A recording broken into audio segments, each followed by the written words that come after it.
Si je vous dis 2024, bon d'accord, la facilité vous fait me répondre les JO de Paris, mais il n'y a pas que ce rendez-vous majeur.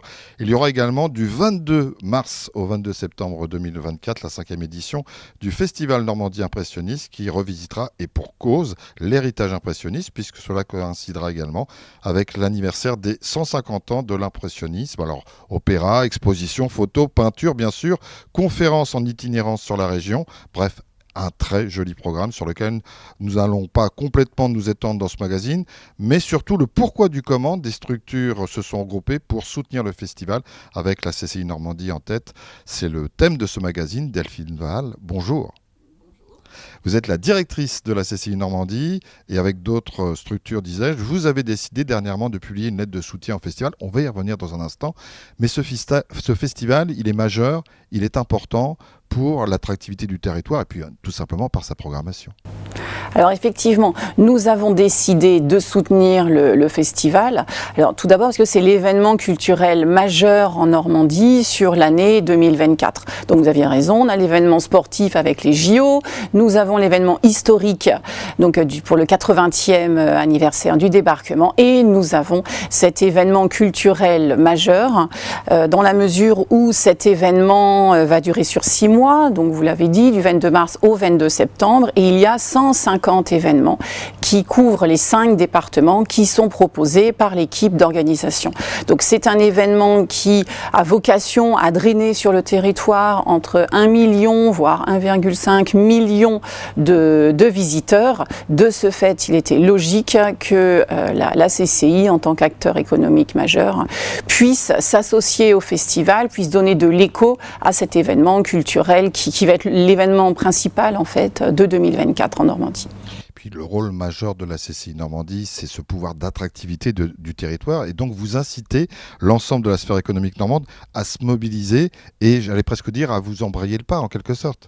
Voilà, exactement. Donc, alors nous avons effectivement en fer de lance au niveau des chefs d'entreprise Audrey Régnier avec l'entreprise Boin, donc entreprise qui fabrique des aiguilles à l'aigle. Et Audrey, donc la dirigeante, est associée au festival dans la mesure où il y a une partie de la programmation à partir de ces aiguilles où il va y avoir des œuvres qui vont être réalisées. Donc Audrey était présente au lancement, a effectivement exprimé à quel point en tant que chef d'entreprise elle était fière d'être associée, fière que la production d'aiguilles en fait fasse partie du festival. Au-delà effectivement de l'implication forte de l'entreprise Boin et de sa dirigeante, l'enjeu c'est effectivement que le plus de chefs d'entreprise possible puissent être mécènes, puissent participer en fait aux nombreux événements dans la mesure où on est effectivement sur un sentiment fierté, la fierté d'être normand, en y associant à la fois les partenaires des entreprises, que ce soit les sous-traitants, que ce soit les clients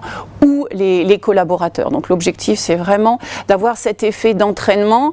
Les Normands sont aussi salariés, les Normands sont employeurs, donc soyons tous acteurs engagés aux côtés de l'équipe Normandie Impressionniste 2024. Alors je crois savoir que c'est le conseil stratégique qui réunit les chefs d'entreprise sensibles au sujet, qui est à l'origine de la lettre d'intention pour mobiliser le plus largement possible. Exactement. Donc au niveau des CCI de Normandie, nous avons alors 2 représentants au sein du conseil stratégique. Jean-Michel Costasek, qui est le vice-président, qui est chef d'entreprise, bien entendu, et je suis à ses côtés pour effectivement associer la CCI. Donc nous sommes 2 à porter la voix des chefs d'entreprise et à effectivement imaginer l'ensemble des actions qui peuvent être mises en place pour susciter l'intérêt de plus en plus de dirigeants à nous rejoindre. Jusqu'à présent, et vous l'avez cité, c'est sous forme de mécénat que les entreprises sont intervenues. Là, on a aussi un GIP, un groupement d'intérêt public. On voit que ça monte en puissance, on voit qu'il faut mobiliser large et puis qu'on puisse tous travailler ensemble en même temps. Alors effectivement, l'enjeu c'est de donner en fait un écho et une dynamique. Donc on est à 6 mois de l'événement. On est sur des retombées économiques à hauteur de 20 millions sur le dernier festival. Et ça a été un cabinet indépendant qui a mesuré ces retombées. Donc pour maximiser en fait cette 5e édition et donner un écho très important aux 150 événements, nous avons besoin que la sphère économique soit effectivement aux côtés à la fois des artistes, du monde politique, d'où effectivement ce GIP qui a été mis en place et qui permet que ce soit un outil en fait à la disposition des chefs d'entreprise sur la partie mécénat en fait. Et puis de l'autre côté, c'est que le festival il produit un impact positif pour l'économie normande de différentes façons. On va forcément penser au tourisme, mais il n'y a pas que ça. Ça peut effectivement avoir des répercussions multiples. Alors juste, je vous parlais effectivement de la fierté normande, donc ça c'est un point qui est important, c'est-à-dire que la Normandie, comme Hervé Morin aime à le rappeler, est le deuxième nom de région le plus connu au monde. Donc là on va effectivement contribuer au rayonnement de notre région, que ce soit à l'échelle déjà nationale, européenne et mondiale. Donc effectivement associer le nom de la Normandie à la culture, mais aussi aux acteurs économiques. Donc il y a de l'emploi en Normandie, venez en Normandie avec tout ce qui caractérise effectivement cette belle région. D'où effectivement le fait que les acteurs économiques, les dirigeants, leurs salariés puissent relayer en fait cette fierté et l'envie de venir découvrir notre belle région.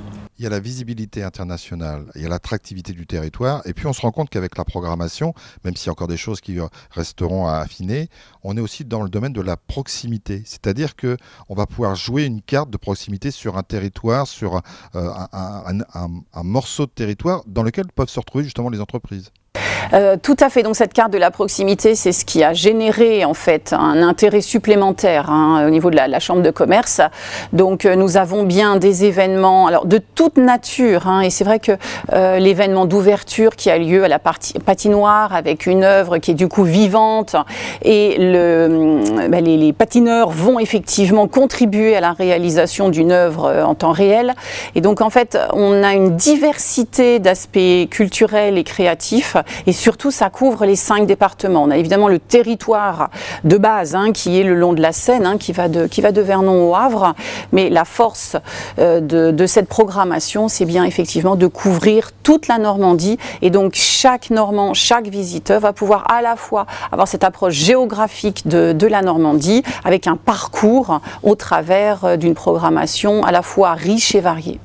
Est-ce qu'on a une idée des retombées qu'ont pu procurer les précédentes éditions du festival? Est-ce qu'on a une idée dans quelques secteurs que ce soit? Je repense au tourisme, mais il n'y a pas que celui-là.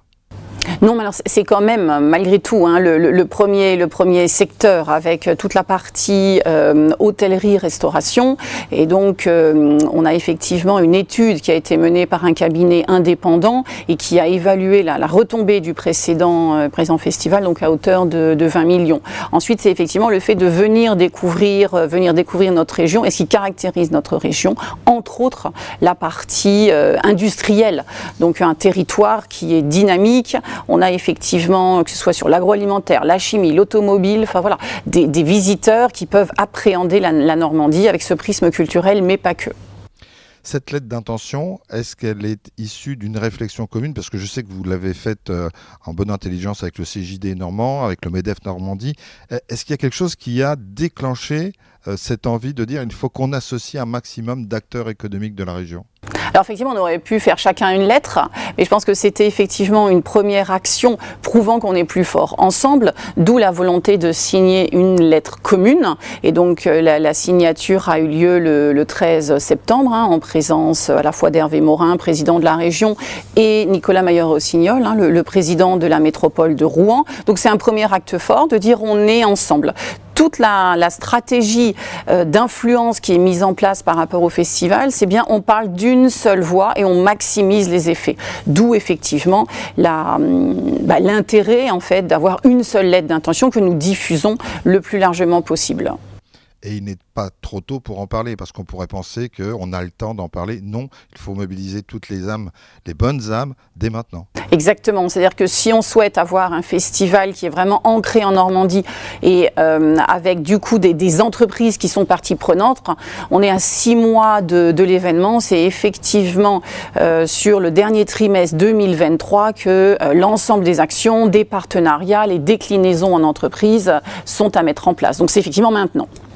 Merci Delphine Val, merci de toutes ces précisions. C'était important de faire un coup de projecteur sur tous ceux qui travaillent et qu'on ne voit pas toujours et qui se mobilisent pour l'attractivité du territoire à travers une manifestation culturelle comme celle-ci. Merci. Merci à vous. Merci.